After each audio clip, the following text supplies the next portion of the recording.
Assalamu alaikum. N'hésite pas à liker cette vidéo et de vous abonner pour aider cette chaîne à partager la voix de la vérité. Merci. waa Israël ñu ngi continuer di bombarder waa Gaza ginnaaw bañ leen xiifalee xiif yi metti lool ba ay xale ak ay mag ñëpp ci ñàkk seen bakkan waaye lu gën a metteeti loolu mooy réewi jullit yi nga xam ne waroon nañ ci amal taxawaay te taxawaay bi des lool ñenn ci ay jullit yi wuyoo bokk ci ahlu sunna wal jamaa te yàlla xam nañ set nañ ci ahlu sunna wal jamaa ni till ga setee ci deret yonent yàlla Yusuf lan moo tax ma wax loolu mooy yàgg naa romb ay vidéo ay cheikh di wax di rafetlu li nga xam ne moom la ñuy def ca Gaza ndax lan jàpp nañ ni waa Gaza ñenn ci ñoom rawatina ñi nga xam ne ñoo nekk ci xarakatu Hamas ay mubtadi lañ ay nit lañ yoo xam ne ci bid'a lañ nekk muy wax ju ñaaw waaye ñi ca des moom di sepp kenn par kenn ci biir ñi jiite xarakatu Hamas noonoo leen noonoo goo xam ne foo ko natt rek weesu na ko dama leen di tegal benn vidéo ngeen déglu mbokk mi li muy wax. والله إذا تأكد الخبر بهلاك المنقب الملثم الذي يقال له أبا عبيدة والله لأسجد شكرا لله وسأتخذ ذلك اليوم عيدا ونفرح بهذا لأن أهل السنة يفرحون بهلاك أهل البدع فمن يؤكد لنا الخبر والخبر بإذن الله أكيد بإذن الله أنه أكيد لكن ليطمئن قلبي والله نفرح نسأل الله عز وجل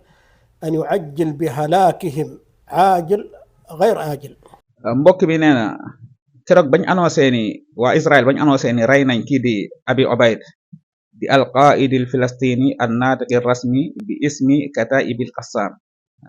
jiite xarakatu Hamas moom Abi Ubayd mi nga xam ne kanamam da koy nëbb toujours ngir sécurité am keroog waa Israël dañoo ne bombardé nañ ko ci 31 août bii ñu génn dañoo ne bombardé nañ ko ba ñàkk na bakkanam moom nag mu ne xibaar bi bu dee wér na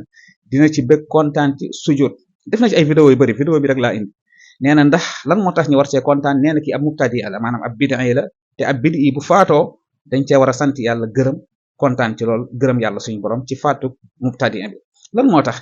xam nga Palestine rawatina waa Gaza ñu ëpp ci ñoom ci ahlu sunna wal jamaa lañ bokk waaye ci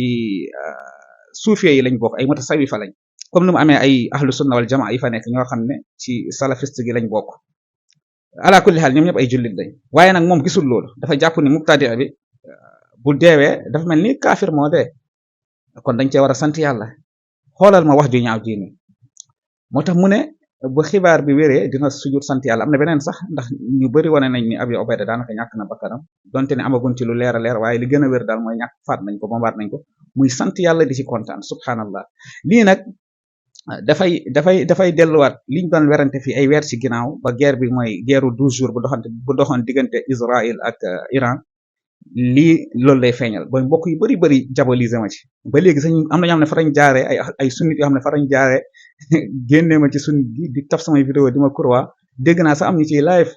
ay mbokk yi ma naw la woon ndeysaan ñenn ñi nag li leen metti mooy yenn sunnit yi may topp ak di ma déglu mel ni man moom benn mubtadi ala comme benn sunnit di ma déglu ñi kurwa di ma dugal seen groupe bi di ma kurwa ala kulli haal ndax position bi ma amoon ak radd bi ma raddoon yenn seex yi ci mawaqif yooyu ñu amoon ci guerru Iran Israël léegi xool leen kii ndax man damay joggi ci kii ne salafiste yëpp baaxuñ ndax benn suufi bu defee naka sudul noonu dañ ciy àtte suufi yëpp ndax benn salafi bu waxee naka sudul noonu dañ ciy àtte salafi yëpp te lii am na beneen cheikh Yasser benn bi Yasser Mahmoud Yasser la tudd bu nekk Qatar moom it wax na lu mel ni lii ay vidéo am pagaay laa ci yor mais taxul ma xoolee salafiste gi benn bët bu bon noonu la amee mutasawifa yoo xam ne tamit dañuy def naka sudul noonu waaye xoolal kii nii wax ji ñaaw ji mu wax ci Abi Ubayda te Abi Ubayda mi ay taxawaay yu am solo la amal ca Palestine du ñàkk bés ñu ñëw ci moom ci taarixam jaar-jaaram waaye lii di wane gis nga jullit ñi seen tàkkalikoo ak seen ñàkk bennoo xoolal seen wute gi ñu wute ci diina ci yenn masaa'il yi xoolal fi mu leen yóbbu tey ngay kontaan ci rey bi ñu rey ki nga xam ne moo jiite xarakatu Hamas en tant que jullit te mbokk mi fa ngay xamee ni ndeysaan moom sax xam na ni li muy wax nii xam na ni njuumte lu rëy la waaye xeq da moo ko yóbbee lii la alquran naan qad badatil bagdaa'u min afwahihim wa ma tukhfi suduruhum akbar mbonte gi man jàpp naa ne mbonte mënut a weesu bi moo tax mu tëj ay commentaire am dama bëggoon dem ci commentaire yi tontu ko mais